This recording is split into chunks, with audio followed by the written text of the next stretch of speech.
New flower school ਵਿਖੇ ਰਾਸਾ ਦੇ chairman Amritsar Harpal Singh UK ਦੇ ਯਤਨਾਂ ਸਦਕਾ ਹੋਈ ਇਕੱਤਰਤਾ ਵਿੱਚ ਰਾਸਾ ਦੇ ਸੀਨੀਅਰ ਅਹੁਦੇਦਾਰ ਸਮੇਤ ਹਿੱਸਾ ਪੀਸਾ ਪੂਸਾ ਕਾਸਾ ਤੇ ਫੈਡਰੇਸ਼ਨ ਦੇ ਸੀਨੀਅਰ ਅਹੁਦੇਦਾਰ ਨੇ ਵੀ ਵਿਸ਼ੇਸ਼ ਸ਼ਿਰਕਤ ਕੀਤੀ। ਇਸ ਮੌਕੇ ਸਕੂਲਾਂ ਤੇ ਵਿਦਿਆਰਥੀਆਂ ਦੇ ਹੱਕਾਂ ਦੀ ਲੜਾਈ ਲੜਨ ਦੀ ਰਾਜਨੀਤੀ ਉੱਤੇ ਵਿਚਾਰਾਂ ਕੀਤੀਆਂ ਗਈਆਂ। ਇਸੇ ਦੌਰਾਨ ਸਾਰੀਆਂ ਜਥੇਬੰਦੀਆਂ ਨੇ ਇਕਜੁੱਟ ਹੋਣ ਦਾ ਐਲਾਨ ਵੀ ਕੀਤਾ। ਇਕੱਤਰਤਾ ਵਿੱਚ ਵਿਸ਼ੇਸ਼ ਤੌਰ ਤੇ ਨੈਸ਼ਨਲ ਇੰਡੀਪੈਂਡੈਂਟ ਸਟੂਡੈਂਟ ਅਲਾਇੰਸ ਦੇ ਰਾਸ਼ਟਰੀ ਪ੍ਰਧਾਨ ਕੁਲਭੂਸ਼ਣ ਸ਼ਰਮਾ, ਰਾਸ਼ਟਰੀ coordinator Rajesh Bajaj, chairman Rasa Amritsar Harpal Singh UK, ਪ੍ਰਧਾਨ ਰਾਸਾ ਅੰਮ੍ਰਿਤਸਰ ਰਵੀ ਸ਼ਰਮਾ, ਜਨਰਲ ਸਕੱਤਰ ਰਾਸਾ ਪ੍ਰਿੰਸੀਪਲ ਗੁਰਮੁਖ ਸਿੰਘ ਅਤੇ ਅਰਜਨ ਮੰਗਾ ਪਹੁੰਚੇ, ਜਿਨ੍ਹਾਂ ਨੇ ਸਾਂਝੇ ਤੌਰ ਤੇ ਪ੍ਰੈਸ ਨੂੰ ਸੰਬੋਧਨ ਦੌਰਾਨ ਸਭ ਤੋਂ ਪਹਿਲਾਂ ਤਾਂ ਮਾਨਯੋਗ ਹਾਈ ਕੋਰਟ ਵੱਲੋਂ ਸਕੂਲਾਂ ਤੇ ਵਿਦਿਆਰਥੀਆਂ ਦੇ ਹੱਕ ਵਿੱਚ ਆਏ ਫੈਸਲੇ ਦਾ ਸਵਾਗਤ ਕਰਦਿਆਂ ਕਿਹਾ ਕਿ ਹਾਈ ਕੋਰਟ ਵੱਲੋਂ ਫੈਸਲਾ ਹੈ ਕਿ ਜੋ ਵੀ ਮਾਪੇ ਕਰਫਿਊ ਤੇ ਲਾਕਡਾਊਨ ਕਾਰਨ ਆਰਥਿਕ ਤੌਰ ਤੇ ਕਮਜ਼ੋਰ ਹੋਏ ਹਨ ਉਹ ਸਕੂਲ ਮੈਨੇਜਮੈਂਟ ਨੂੰ ਅਰਜ਼ੀ ਦੇ ਸਕਦੇ ਹਨ। ਉਪਰੰਤ ਸਕੂਲ ਮੈਨੇਜਮੈਂਟ ਵਿਚਾਰ ਕਰਕੇ ਚਾਹੇ ਤਾਂ ਫੀਸ ਵਿੱਚ ਰਿਆਇਤ ਦੇ ਸਕਦਾ ਹੈ। ਉੱਥੇ ਹੀ ਉਹਨਾਂ ਨੇ ਇਹ ਵੀ ਕਿਹਾ ਕਿ ਹੁਣ PSEB ਤੇ CBSE ਸਕੂਲਾਂ ਦੀਆਂ ਜਥੇਬੰਦੀਆਂ ਇਕਜੁੱਟ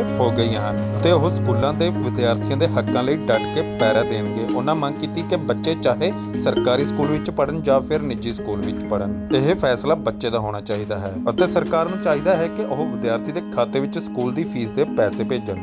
रासा और पंजाब के प्राइवेट स्कूल बच्चों की शिक्षा की कमी को दूर करने के लिए बिल्कुल तैयार हैं और सरकार से भी कदम से कदम मिलाकर चलने को तैयार हैं, लेकिन सरकार को माता पिता अभिभावकों का और बच्चों का ध्यान रखते हुए उनकी मदद भी करनी चाहिए ताकि शिक्षा में कोई भी गैप किसी भी प्रकार का ना पड़ सके। कोविड के चलते काफ़ी लोगों की नौकरियां चली गई हैं, बच्चे जो हैं वो भी घर में बैठे हुए हैं और फीस लेने की अगर बात की जाए तो क्या आपकी तरफ से कोई प्रोविज़न रखी गई है कि इसको माफ़ की जा सकती है फीस अगर किसी के फादर की अगर नहीं नौकरी बच चुकी है कोविड के चलते कुछ भी साथ नहीं होती है। देखिए, इस पे कोर्ट ने भी कहा है कि स्कूलों को भी संवेदनशील होना होगा और स्कूल संवेदनशील हैं। मैं आपको ये तो एक बात कही जा रही है जो ज़्यादातर आप रासा के मेंबर में या बजट स्कूल्स हैं ये तो ऑलरेडी मेरे ख्याल 5-10% को तो फ्री पढ़ा ही रहे होंगे नॉर्मल हालातों में, क्योंकि मैं पूरे इंडिया के बजट स्कूलों का लीडर हूँ तो मुझे पता है कि 8-10% को तो वैसे फ्री पढ़ा रहे हैं। और इनकी जो इस समय स्थिति है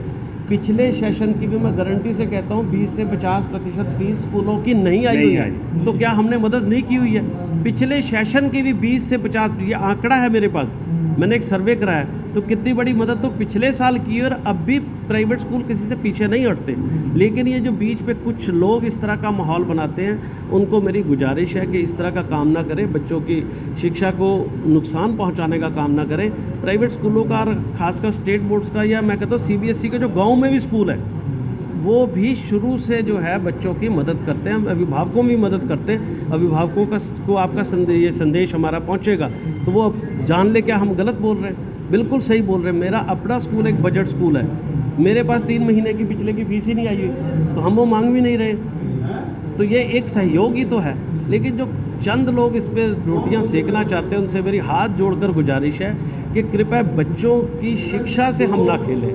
गवर्नमेंट को क्या अपील करना चाहते हैं, क्योंकि लगातार गवर्नमेंट जो है वो भी प्रेशर बनाती जा रही है स्कूलों के ऊपर। बेशक जो कोर्ट ने आपके पक्ष में फैसला दे दिया, लेकिन पंजाब के मुख्यमंत्री भी है वो भी अभी स्कूलों को ही पनिश करने की बात बोल रहे हैं, बार बार बोल रहे हैं कि स्कूल ही जिम्मेवार हैं, उन पर फीस ना दी जाए। क्या कहना चाहिए, कोई ऐसा पहले कोई रोड मैप नहीं बनाना चाहिए कि ताकि इस तरह की कोई स्थिति बनती है तो उसको ठीक किया जा सके? देखो, मैं बड़े विनम्र निवेदन से हमारे मुख्यमंत्री जी को कहना चाहता हूँ कि बहुत अच्छे मुख्यमंत्री हैं, उनको पंजाब पसंद भी करता है। तो प्राइवेट स्कूलों का जो इनकम का सोर्स है वो सिर्फ फ़ीस है। जैसे मैंने कहा कि पिछले 3-3 महीनों की फ़ीस नहीं आई, तो क्या सरकार को अगर हम कहें कि 3 महीने वो पब्लिक से टैक्स ना ले तो सरकार चला के दिखा दें हमारे कैप्टन साहब। मैं हाथ जोड़कर उनको कहना चाहता हूँ कि 3 महीने वो अपना सारे टैक्स माफ़ कर दें, उसके बाद गवर्नमेंट एम्प्लॉइज़ को तनख्वाह दे के दिखा दें। अगर वो दे के दिखा देंगे तो फिर उस फार्मूले से हम भी काम कर लेंगे। लेकिन पहले उदाहरण वो पेश करें तो हम उनका अनुसरण करेंगे। वो हमारे माता पिता समान हैं, वो भगवान का रूप होता है, मुख्यमंत्री राजा भगवान का रूप होता है। वो एक आदर्श स्थापित करें कि 3 महीने सारे स्टेट के टैक्स माफ़ कर दें।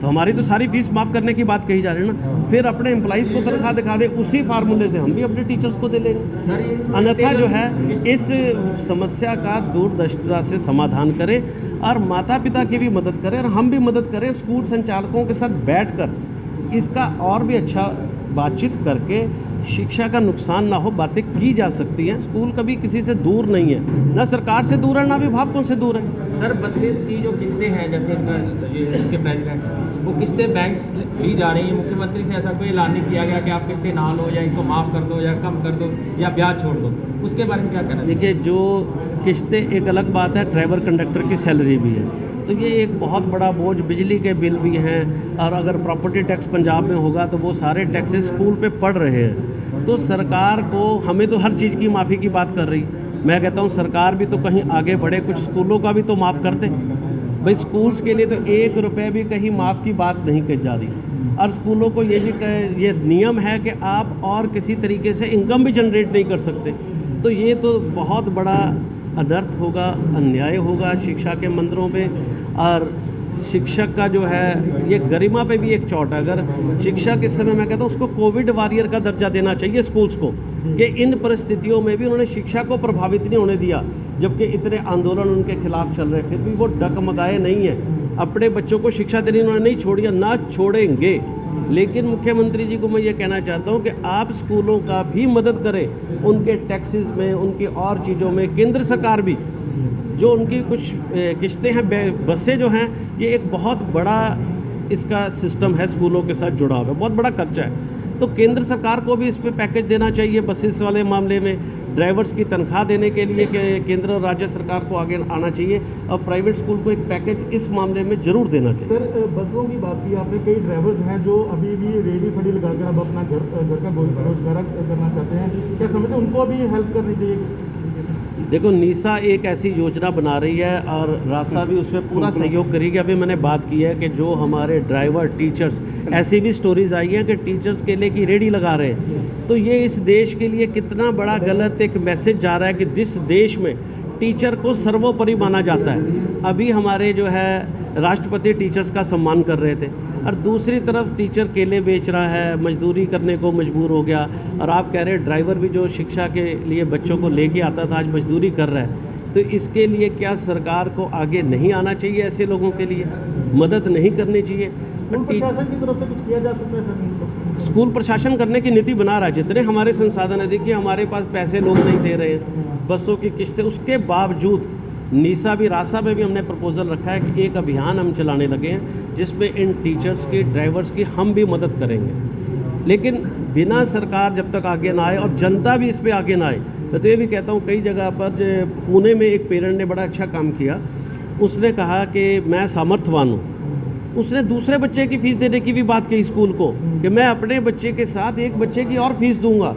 अगर सामर्थ्यवान अभिभावक भी सामने आए, सरकार भी सामने आए, स्कूल भी मिले, तो मैं सोचता हूं कि हर उस ज़रूरतमंद बच्चे की मदद की जा सकती है, और वो शिक्षा में उसको, वो शिक्षा से वंचित ना रहे, उसकी सहायता की जा सकती है। ये सब मिलकर, दुख में हमें सबको मिलकर सहयोग, एक दूसरे को ब्लेम करके हम नहीं जीत पाएंगे कि नहीं जी फीस नहीं देनी, इन मामलों में भी नहीं जीत नहीं पाएंगे। फीस की बातें, ये नारा होना चाहिए कि एक भी बच्चा शिक्षा से वंचित नहीं रहना चाहिए, और उसके लिए क्या किया जाना चाहिए, चर्चा उस पर होनी चाहिए, अभिभावकों की भी और सरकार की भी। बुलंद टीवी ਲਈ ਅੰਮ੍ਰਿਤਸਰ ਤੋਂ ਕ੍ਰਿਸ਼ਨ ਕੁਮਾਰ ਦੀ ਰਿਪੋर्ट।